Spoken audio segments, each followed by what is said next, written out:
ನಿಮ್ಗೆ ರಿಲೇ ಅನ್ನೋದು ಗೊತ್ತಿರಬೇಕು, ನಿಮ್ಗೆಲ್ಲರೂ ಗೊತ್ತಿರುತ್ತೆ.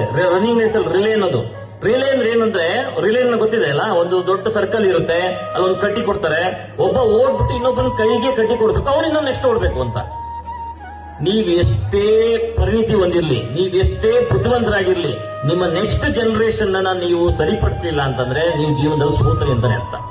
ಅಂದ್ರೆ ನಾನು ಕಡ್ಡಿ ಇಟ್ಕೊಂಡು ಎಷ್ಟೇ ಫಾಸ್ಟ್ ಆಗಿ ಓಡ್ಲಿ, ಅಲ್ಲಿ ನಿಂತಿರೋನು ನನ್ನ ಕಡ್ಡಿನ ತಗೊಂಡು ಅಷ್ಟೇ ಫಾಸ್ಟ್ ಆಗಿ ಮುಂದಕ್ಕೆ ಹೋಗ್ತಾನೆ ಅಂತಂದ್ರೆ ಮಾತ್ರ ನಮ್ಮ ಜನರೇಷನ್, ನಮ್ಮ ಸಮಾಜ ಮುಂದಕ್ಕೆ ಹೋಗ್ತದೆ ಹೊರತಾಗಿ ಇಲ್ಲ ಅಂತಂದ್ರೆ ಏನೂ ಉಪಯೋಗ ಇಲ್ಲ.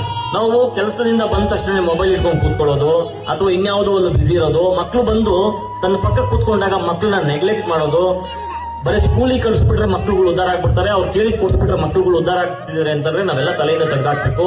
ಫಸ್ಟ್ ಮೂಲಭೂತವಾಗಿ ಮುಖ್ಯವಾಗಿ ಬೇಕಾಗಿರೋದೇನಂದ್ರೆ ಮಕ್ಕಳ ಹತ್ರ ನಾವು ಕನಿಷ್ಠ ಸಮಯನ ಕೂತ್ಕೊಂಡು ಅವರು ಹೇಳುವಂತ ಒಂದು ಅವ್ರು ಮಾತಾಡುವಂತದನ್ನ ಕೇಳುವಂತ ಒಂದು ತಾಳ್ಮೆನ ನಾವು ಬೆಳೆಸ್ಕೊಬೇಕು. ಇವತ್ತು